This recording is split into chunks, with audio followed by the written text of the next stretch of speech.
Diga comigo, a melhor versão de mim.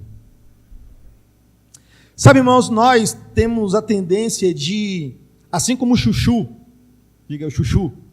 Chuchu é aquele legume, né, que dizem que não tem gosto, mas tem gente que não gosta.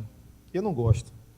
E o chuchu, ele tem aquela característica de ele absorver o sabor daquilo que está ao redor, onde ele está inserido ali, né? Se faz um cozido e põe chuchu, o chuchu pega o gosto de alguma coisa, né? Dizem que não tem gosto, mas chuchu tem gosto, né? E às vezes a gente acaba sendo uma versão do que a circunstância exige que a gente tenha. Às vezes, algumas circunstâncias que a gente tem segurança de fazer algo, a gente consegue ser uma boa versão. Às vezes tem algumas situações na nossa vida que requer de nós, de repente, alguma habilidade que a gente não tem. Então, entra em ação uma nova versão da gente. E para cada situação da nossa vida, parece que existe uma versão de nós. Sim ou não? Amém ou não amém? E diante dessas mudanças de circunstâncias e, logicamente, de postura, nós nos confrontamos com uma realidade que eu acredito que ela precisa ser entendida para que então possamos superá-la, que é a visão errada de quem nós somos. Porque essa visão, essa versão que você estabelece, expõe, ou até mesmo acredita ser, na maioria das vezes ela é um reflexo de toda a influência externa que, de alguma maneira, vem sobre a sua vida, te fazendo acreditar, de fato e de verdade, que você é aquilo, que a circunstância te expõe, te espreme. Mas nessa noite eu quero falar sobre algo, é aonde você vai encontrar, é aonde você vai perceber, é aonde você vai entender, sabe, a melhor versão de você. Amém, irmão? Porque nesse lugar de entendermos a nossa melhor versão, é que nós vamos começar a viver um nível de superação nas outras coisas. Porque eu tenho dito, principalmente na Éden, que se nós não formos bons gestores da nossa vida, nós não vamos ser bons gestores com mais nada ao nosso redor. Então nós precisamos entender e compreender de fato quem nós somos, para que eu possa de fato sustentar a ideia central de qual é a minha melhor versão. Então, quando eu sentei hoje para escrever a mensagem, eu vou deixando o Espírito Santo direcionando e eu escrevi a seguinte passagem. Um dos grandes desafios do homem em toda a sua existência foi conseguir ter uma visão otimista acerca de si, diante das circunstâncias conflitantes em sua vida. Circunstâncias estas que, dentro do seu contexto de vida, parecem insuperáveis e, por assim parecerem, acabam exercendo um poder influenciador em nossos conceitos acerca de nós mesmos. E por esse motivo, muitas pessoas estão aprisionadas por crenças limitantes, que são ideias que acabamos concebendo mediante as circunstâncias ao nosso redor ou informações que a gente recebe de pessoas, seja de situações, de coisas. E então a gente vai absorvendo toda essa informação e vamos construindo uma visão acerca de quem nós somos. Por quê? Porque tudo aquilo que que nós absorvemos através de nossos sentidos vai nutrindo e vai construindo a nossa personalidade. Tudo que você absorve pela visão, pela audição, pelo paladar, pelo tato, pelos 5 sentidos que nós temos, ele vai começar a nutrir e criar em você uma visão da sua personalidade. A sua personalidade é formada a partir daí, das suas relações, das influências que você recebe, sabe, irmão, dos contextos que você vive. Então a sua personalidade vai sendo moldada conforme aquela circunstância, aquelas informações. Sabe, diz aquele ditado que o homem é fruto do meio. Alguém já ouviu esse ditado? É baseado nessa ideia de que aonde o homem, do chuchu, né, que aonde está, ele pega o gosto pela coisa, pela circunstância, pela situação, por aquele modo de viver, por aquele modelo. E nós somos tendenciosos a fluir, a ir no mesmo fluxo das informações que a gente recebe de alguém. Porque quando alguém vem para você com informação de maneira, de caráter assim, como ele expõe, parece que é uma verdade, a gente acaba seguindo. Sabe, essas informações, por exemplo, que a gente vê aí na internet, mentiras que o pessoal viu lá, não pesquisou, não foi buscar fonte, simplesmente copiou, colou e compartilhou. Eu já vi muitas vezes chegar em grupos, o pessoal compartilhar algumas informações e alguém chega assim, ó, eu olhei no site assim, assim, assim, e não é verdade, não procede, irmão. Cuidado com o que você compartilha. Cuidado com o que você passa adiante. Então a gente acaba seguindo o que muitas vezes alguém se coloca de uma forma, às vezes, tão persuasiva, que a gente acaba acreditando e a gente vai se submetendo àquela informação. Então, cria em nós o quê? Uma crença limitante. Aí você pergunta o seguinte, Arlen, mas que é isso? O que é crença limitante? Eu fui buscar a definição de crença limitante.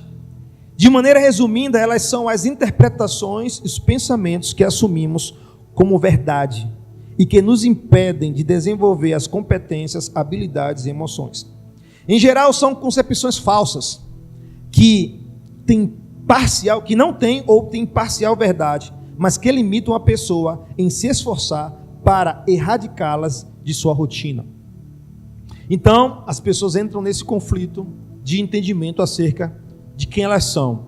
Então, se eu não sei quem eu sou, dificilmente eu vou saber o que eu quero, dificilmente eu vou entender os planos de Deus, dificilmente eu vou conseguir superar as circunstâncias ao meu redor, dificilmente eu vou conseguir, me impor diante de qualquer outro nível de probabilidade, circunstâncias, sei lá o que for. Porque a gente vai estar sempre amarrado, preso a uma definição errada de quem nós somos. Diga para a pessoa do seu lado, não fique preso a uma definição errada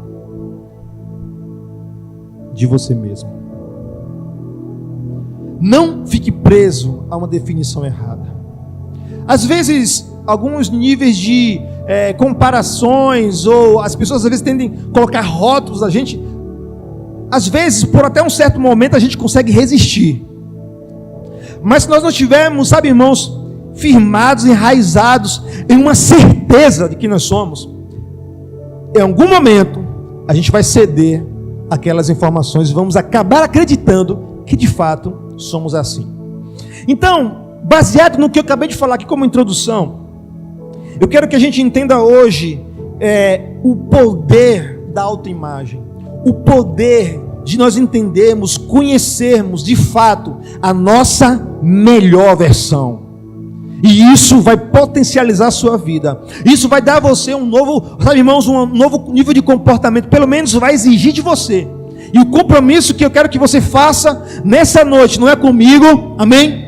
Mas é com a palavra, é com o Espírito Santo que veio nessa noite ministrar algo no seu coração, para que você possa superar situações, pensamentos e crenças limitantes. Vem te impedindo de prosseguir, vem dizendo para você que você não pode e você tem acreditado, vem dizendo para você que você não consegue e você tem acreditado, que vem dizendo para você que você não é, melhor, que você não vai conseguir, que você não vai avançar, que as coisas vão permanecer do jeito que estão. Mas deixa eu te dizer algo, existe uma verdade sobre você, e é dela que eu quero falar nessa noite. É ela que vai conduzir você, construir em você a visão da sua melhor versão em Deus. Amém? Quantos querem saber qual é a sua melhor versão? Aleluia! Abra sua Bíblia comigo no livro de Números.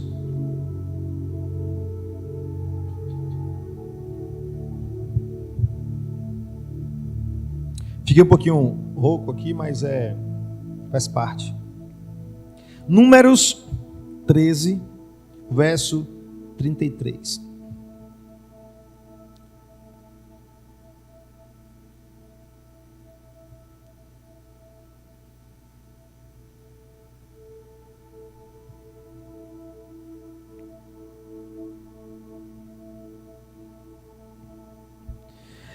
A forma como nos vemos determina o que viveremos.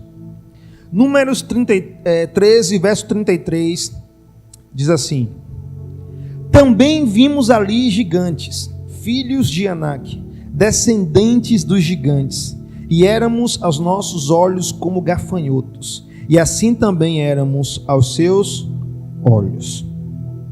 O contexto baseado nessa declaração aqui dos espias que Moisés enviou para olhar a terra, para observar a terra, e esses espias tinham um encargo que era trazer informações sobre a terra, porque se tratava da terra que Deus havia prometido para eles, muito antes deles chegarem até lá, né? Lá desde Abraão.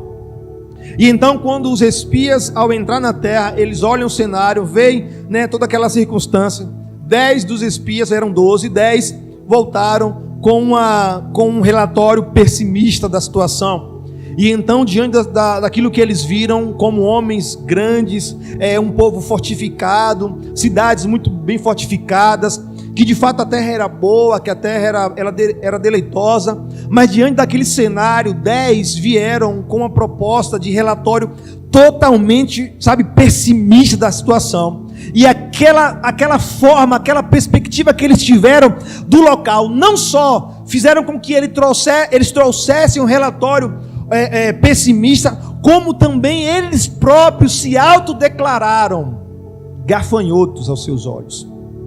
Ao olhar o cenário e não somente ver o desafio que estava à frente, eles começaram a se enxergar, irmãos, de uma forma inferior, de uma forma reprovada, de uma forma, eu posso dizer assim, aquém do que de fato eles poderiam esperar e agir. Eles disseram: olha, nós somos aos nossos próprios olhos como gafanhotos.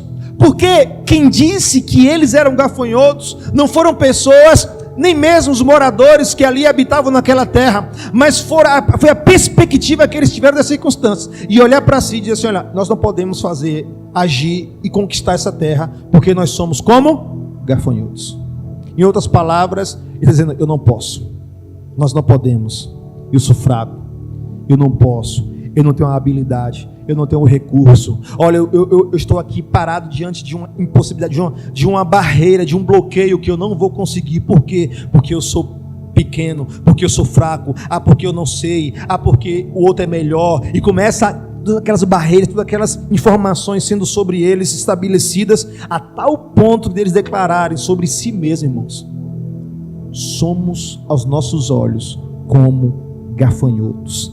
A forma como a gente se vê vai afetar a nossa identidade e será determinante no cumprimento do nosso propósito. O que eles se submeteram ali não foi apenas ir lá e trazer um relatório original, porque havia originalidade no relatório, de fato existia tudo aquilo.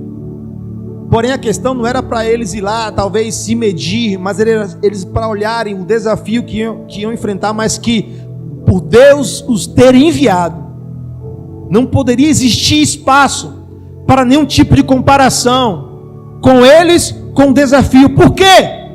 Porque a primeira coisa para eu entender a minha melhor versão é que eu sou o melhor de mim em Deus. Eu sou o melhor de mim nele. Fora dele, nada subsiste, permanece, continua. Porque a Bíblia diz que nele vivemos, nos movemos e existimos. É nele. Então, o que naquele momento o relatório foi fruto de uma perspectiva totalmente humana e desprovido de qualquer dependência de Deus.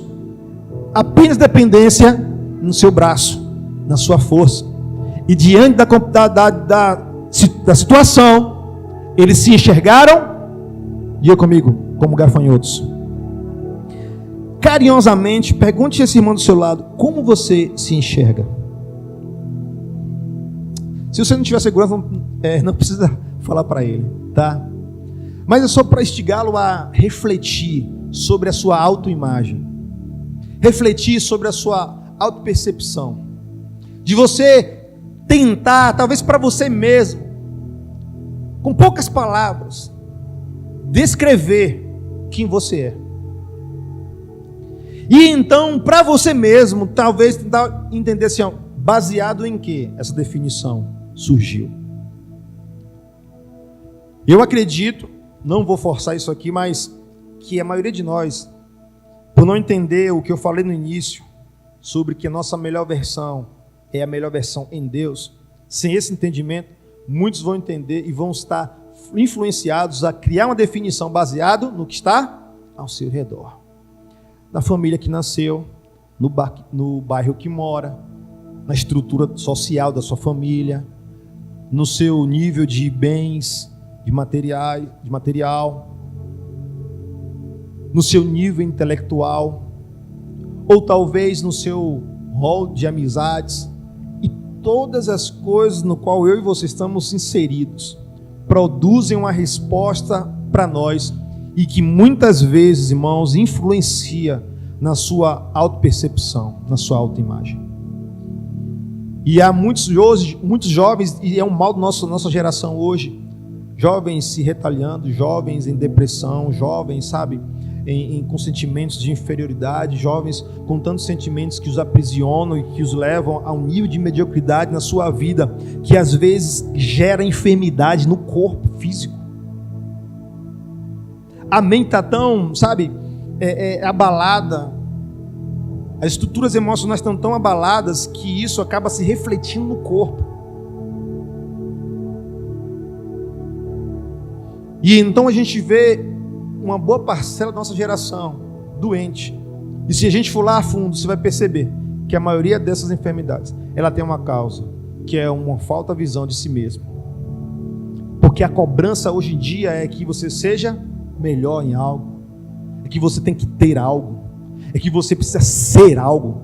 Então aquele nível de cobrança, você tem que ter o celular da moda, olha, você tem que ter a roupa que é assim, olha, você precisa ter o carro do ano, olha, você precisa isso, precisa aquilo, você só tem 100 seguidores?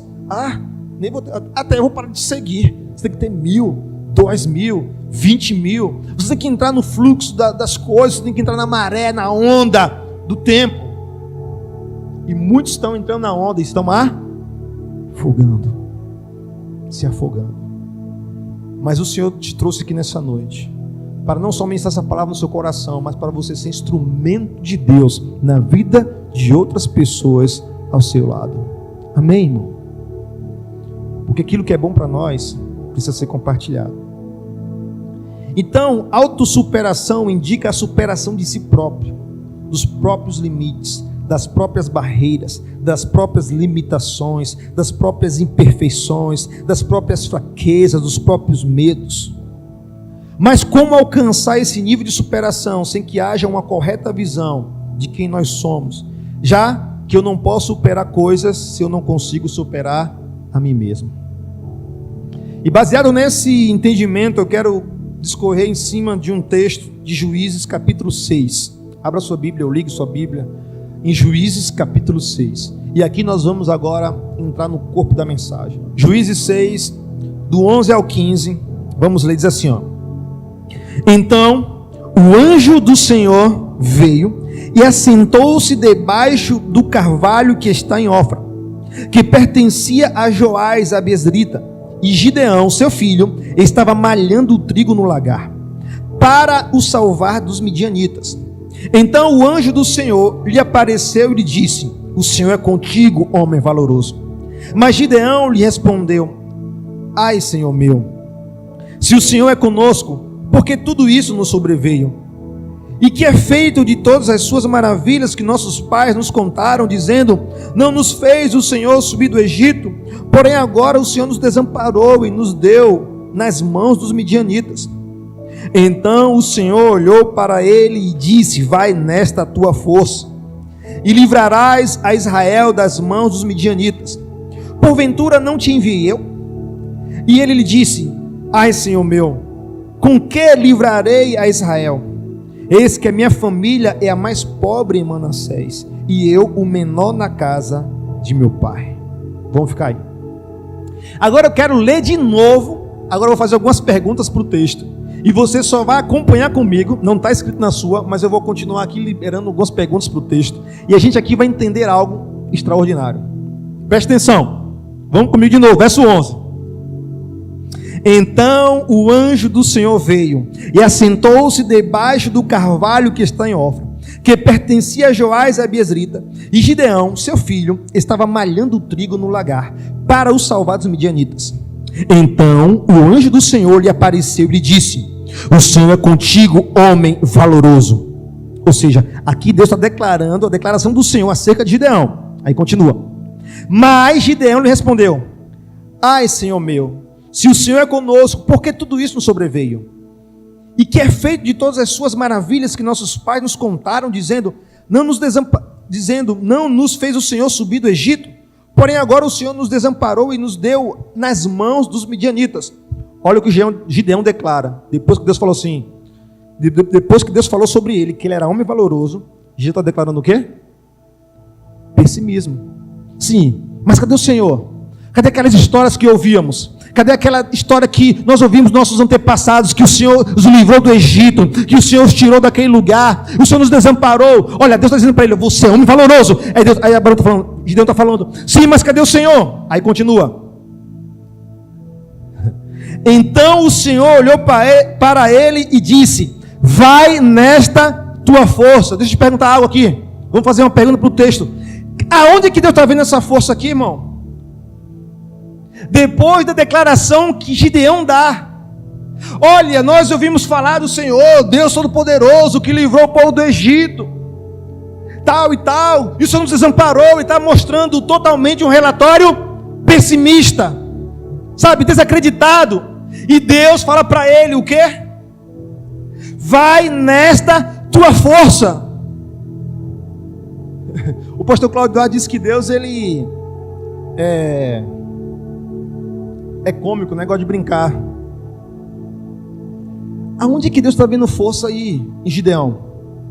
Depois da declaração pessimista que Gideão dá. Gideão está dizendo assim, olha, não, perdemos, acabou, não tem mais jeito, olha, não vai dar certo. O Senhor que era para estar aqui, cadê? Eu ouvi as histórias sobre o Senhor e o Senhor nos desamparou. Aí Deus fala assim, vai nessa tua força, homem valente. De onde estava essa força? Fala assim comigo, aonde estava essa força? Que Deus estava vendo, mas Gideão não conseguia perceber. Vou continuar. Aí Deus está dizendo para ele, vai nessa sua força, e livrarás a Israel das mãos dos midianitas. Porventura não te enviei eu? Aí Gideão diz de novo, ai, Senhor meu, com que livrarei a Israel? Eis que a minha família é a mais pobre em Manassés, e eu o menor na casa do meu pai. Olha para mim aqui. Enquanto Deus enxergava força em Gideão, Gideão só enxergava limitação em si. Deixa eu te falar algo. A melhor versão de você está na perspectiva do que Deus tem a seu respeito e não do que as circunstâncias produzem. Gideão, mesmo diante do relatório pessimista da situação, ouvindo o anjo do Senhor, dizendo que ele estava ali desanimado e pronto a desistir, crendo ele piamente que Deus o havia desamparado, Deus ainda assim olha para ele e diz assim, olha, você é forte, vai nessa sua força, porque Deus conseguia enxergar nele o que ele mesmo não conseguia enxergar em si. Sabe, irmãos, Deus, Ele consegue enxergar em nós um potencial e uma habilidade que a gente não consegue. Por quê?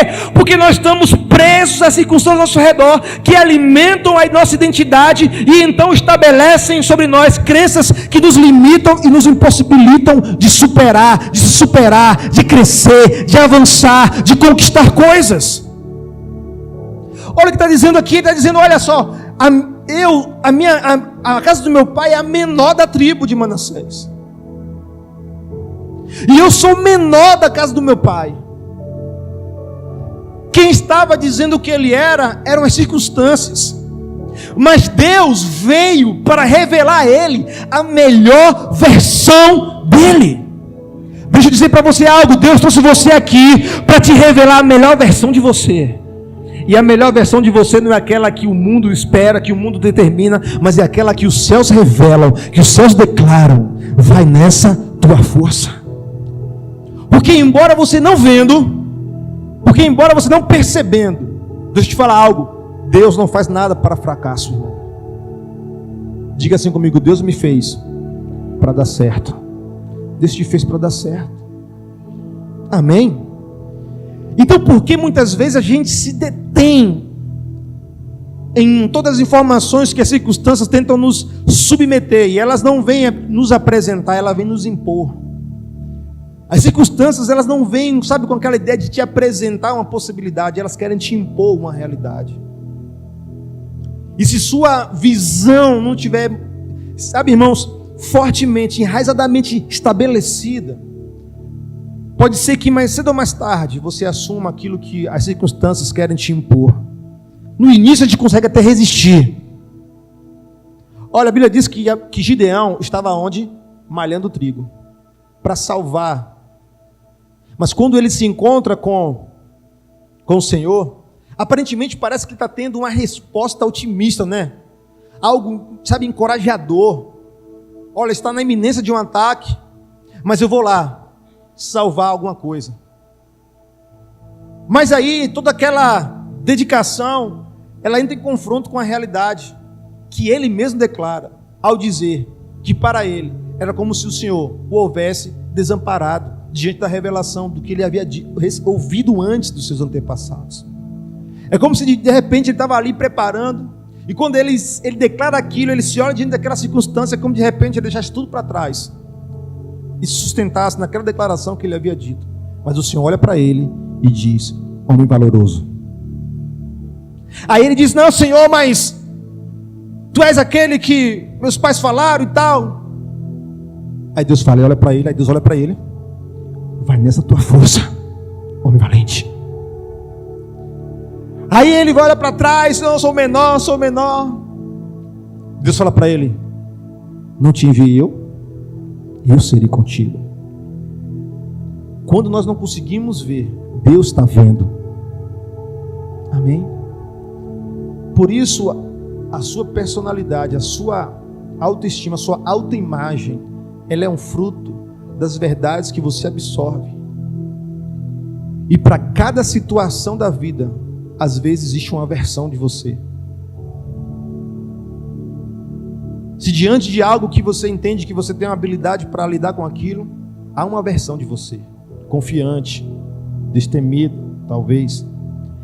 Mas quando você se depara com uma situação conflitante, difícil, desafiadora, aí aparece uma outra versão de você, inseguro, cabisbaixo. Mas independente da circunstância, em Deus, nós vamos conhecer de fato a nossa melhor versão. Porque Deus está dizendo para Gideão o seguinte: vai nesta tua força e livrarás a Israel das mãos dos medianitas. Aí ele fala: porventura não te enviei? Deus está dizendo para ele assim: olha, você vai e vai fazer algo extraordinário. Por quê? Porque eu estarei com você. Porque a sua melhor versão é em Deus. Porque, eu repito, nele nós vivemos, nos movemos e existimos.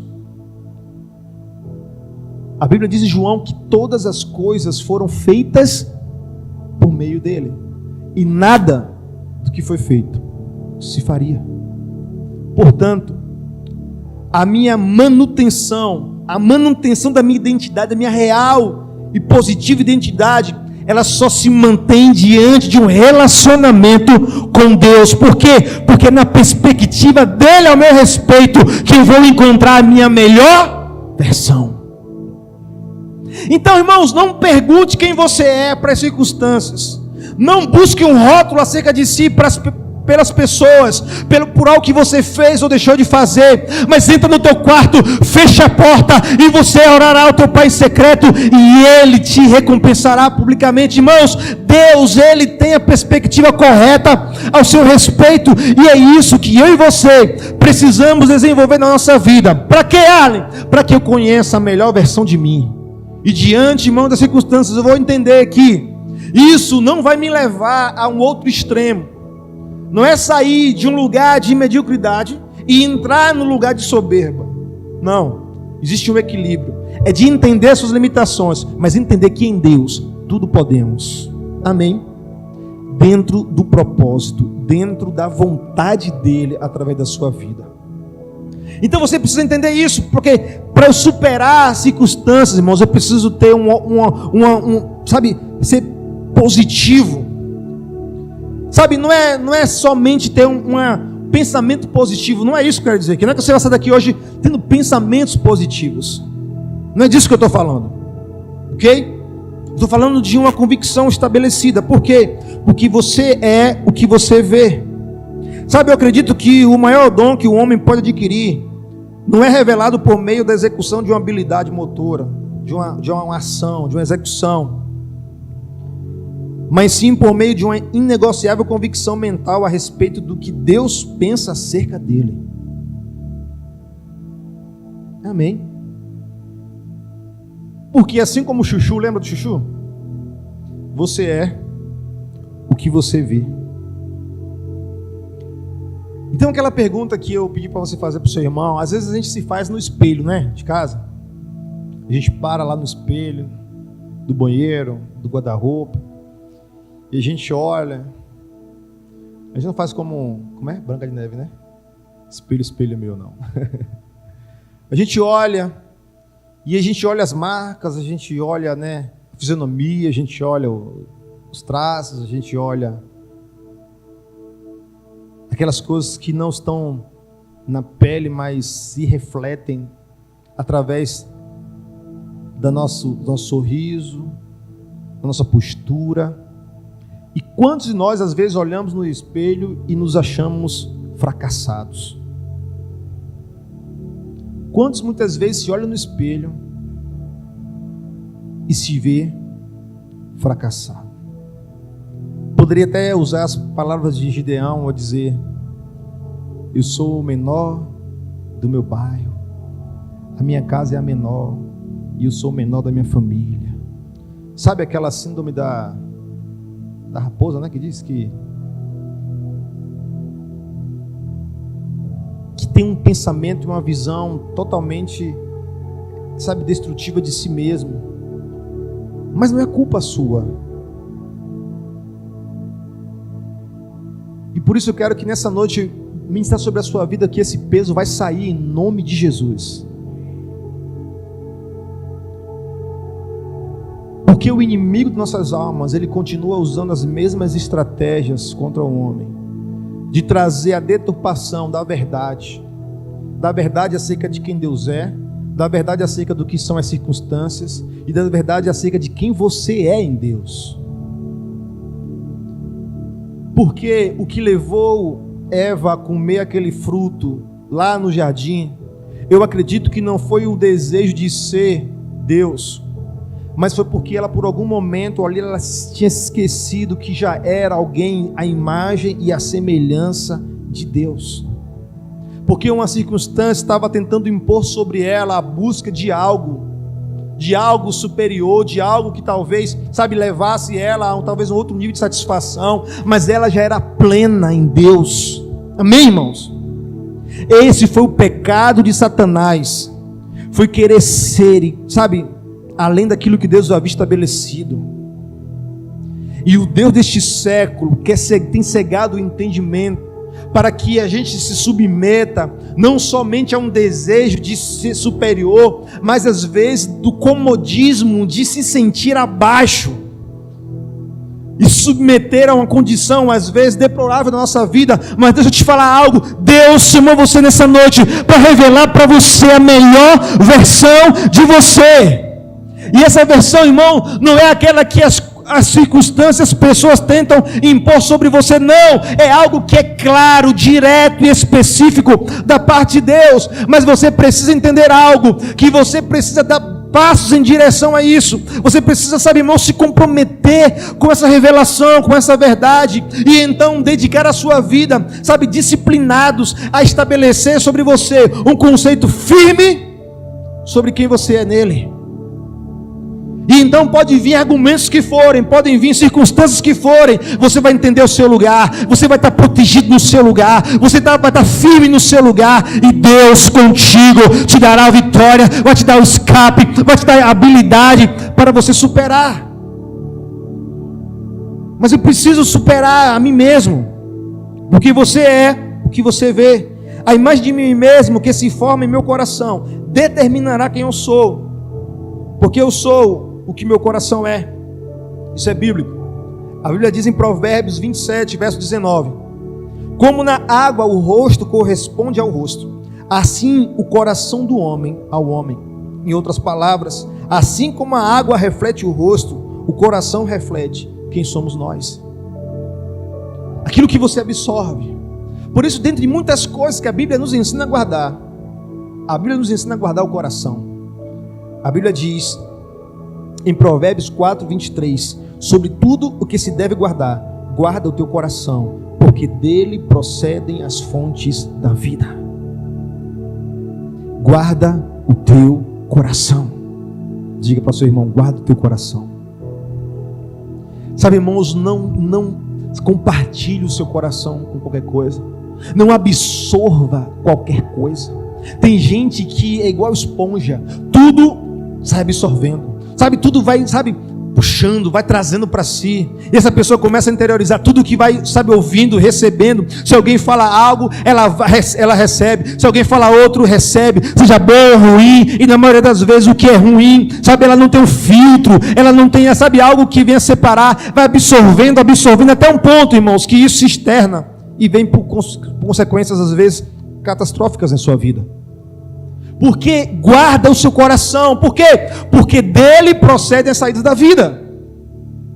Então não é tudo que eu ouço por aí sobre mim, ou supostamente sobre mim, que eu vou sair por aí, irmãos, me ofendendo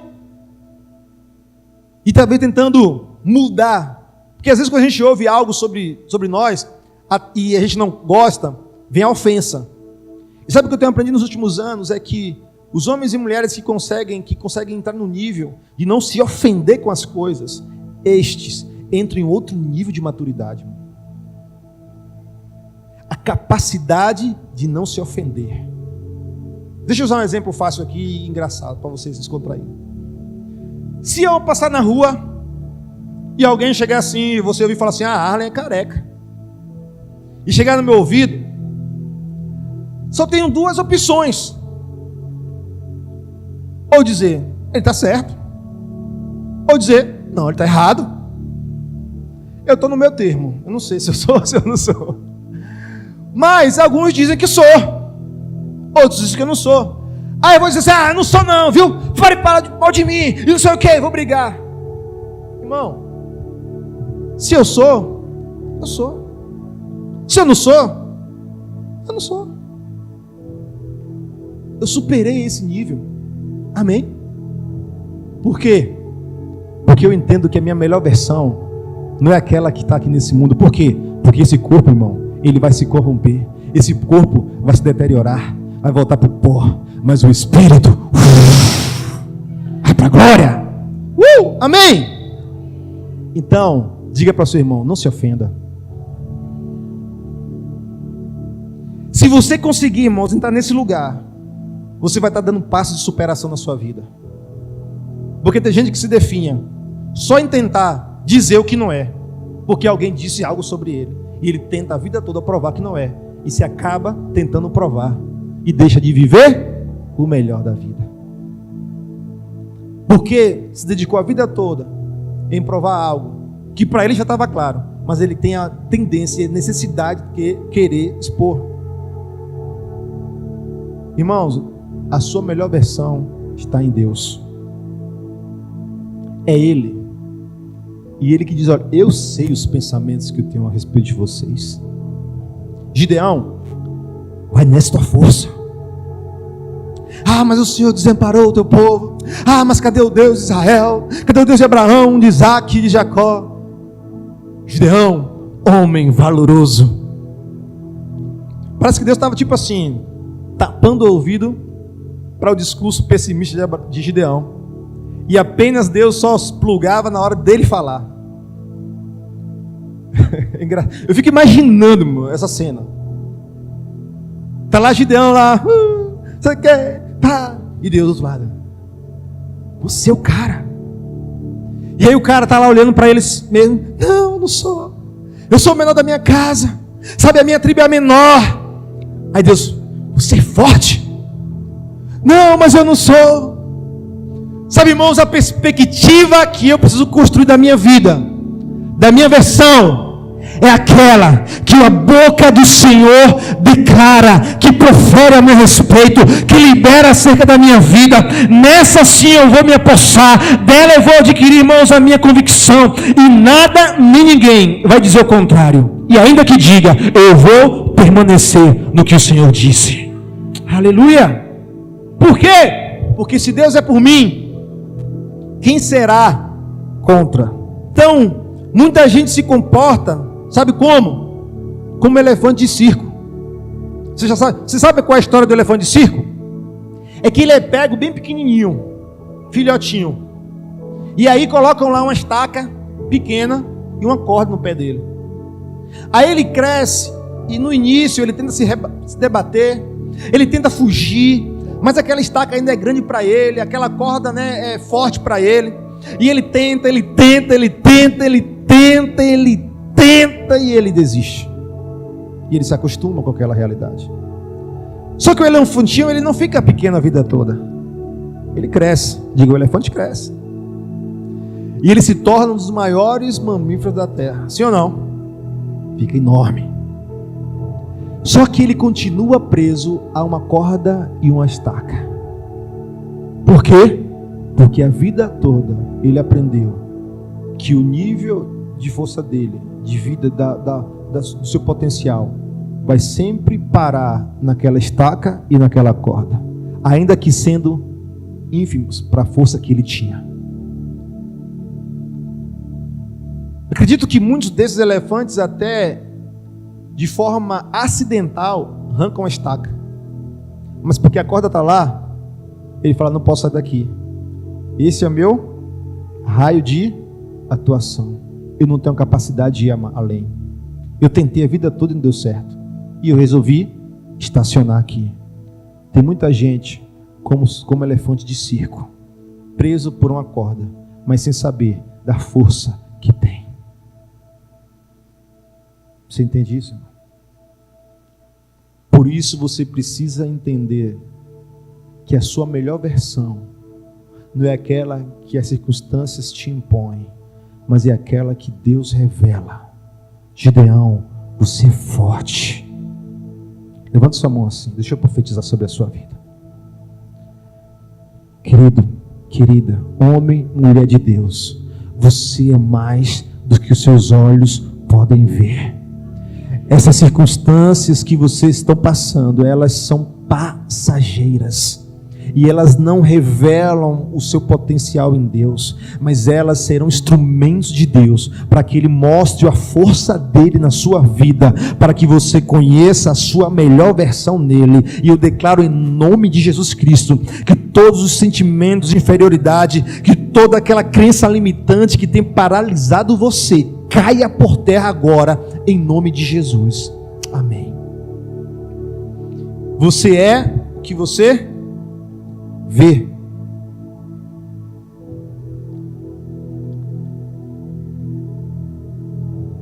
Então o Senhor olhou para ele e disse, vai na sua força. Sabe, lá em 1 João 4,4, a Bíblia diz, filhinhos, sois de Deus, e já os tendes vencido, porque maior é o que está em vós do que o que está no mundo.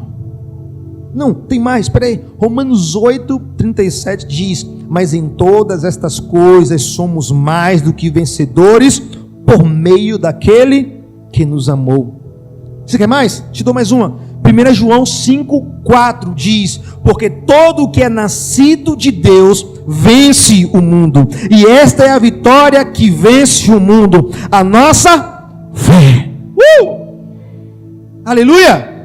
Sabe, irmãos, eu aprendo com Paulo, que reconhecia e distinguia quem ele era sozinho e quem ele era em Deus. Sabe, Paulo sabia muito bem quem ele era só e quem ele era em Deus. Quando ele declara lá em 1 Coríntios 15, verso 9 e 10, ele fala o seguinte: pois sou o menor dos apóstolos, e nem sequer mereço ser chamado apóstolo, porque persegui a igreja de Deus, vírgula, mas pela graça de Deus sou o que sou, e a sua graça para comigo não foi em vão, antes trabalhei mais do que todos eles, contudo não eu, mas a graça de Deus comigo. Cara, chegar, eu me arrepio com essa declaração de Paulo. Que ele entendia a sua limitação só, mas ele entendia o seu potencial em Deus. Sabe, olha só, eu nem sou digno de ser chamado apóstolo. Olha, eu sou o menor de todos, e nem sequer eu poderia ser chamado apóstolo. Por quê?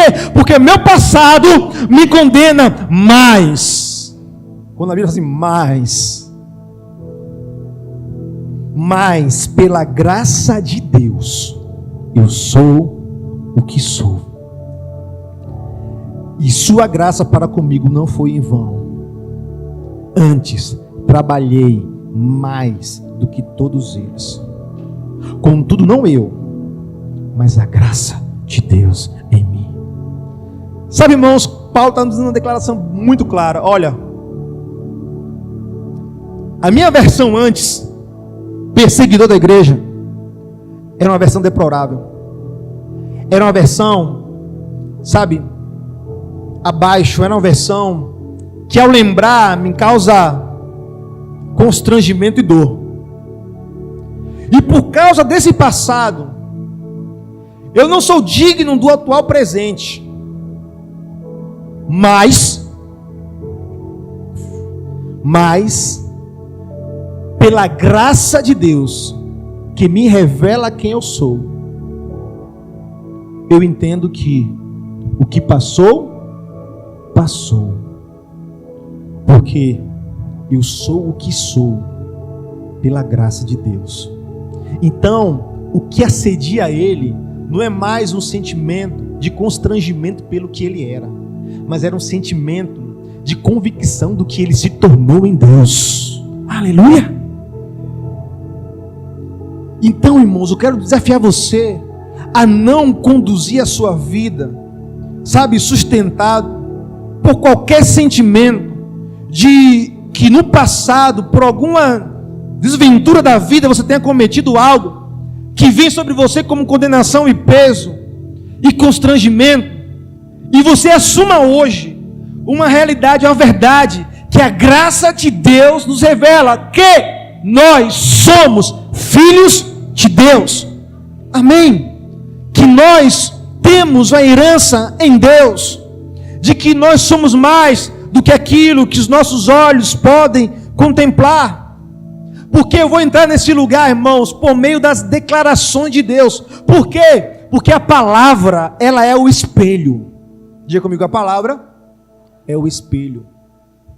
É nela que você vai começar agora nutrir em você e estabelecer em você uma nova perspectiva acerca de si mesmo.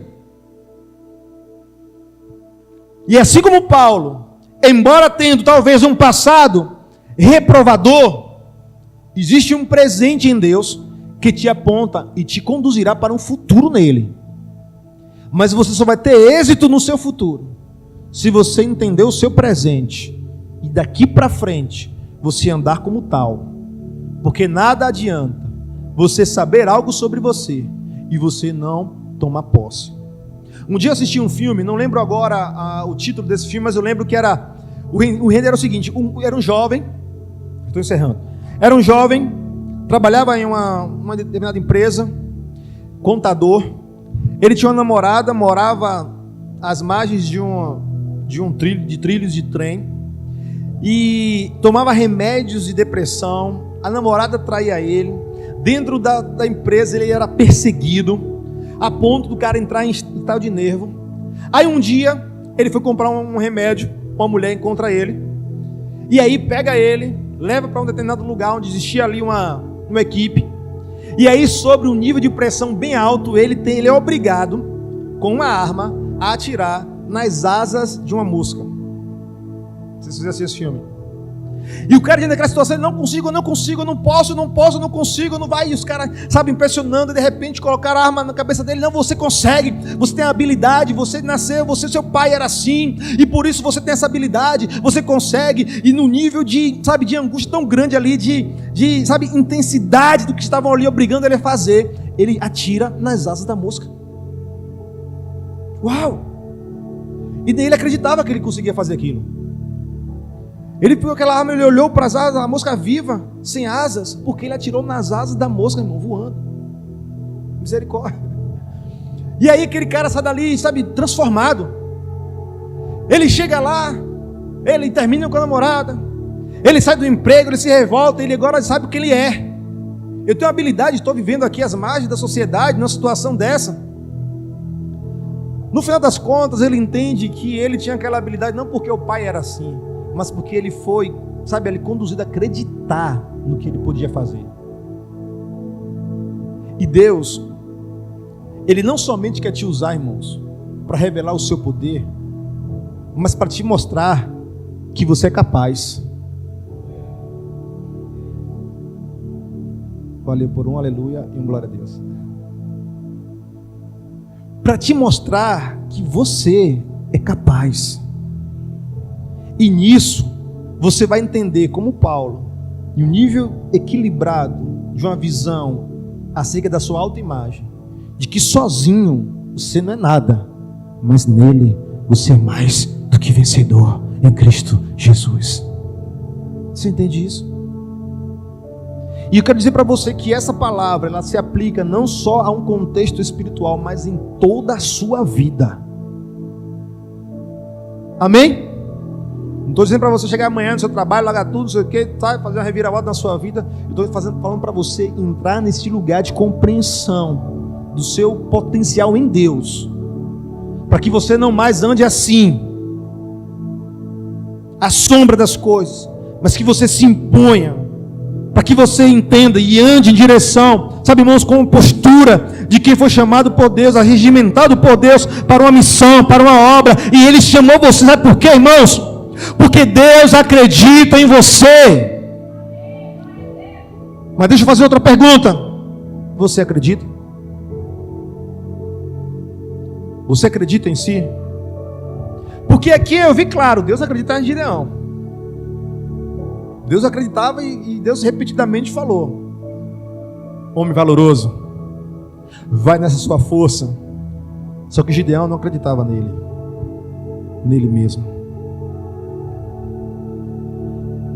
Você acredita em você, irmão? Sabe, eu aprendi uma coisa, irmãos: para andar com Deus, tem que concordar com Ele.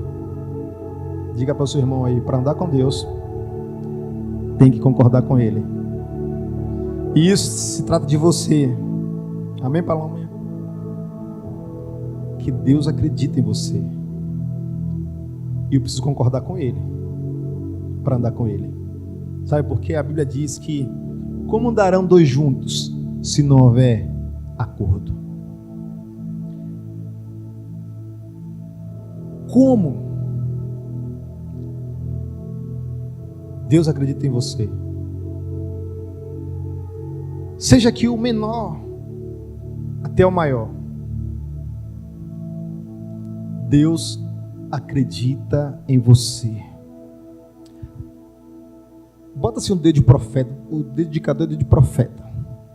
Aponta para o seu irmão assim, com carinho, mas com autoridade. Diga assim: Deus acredita em você.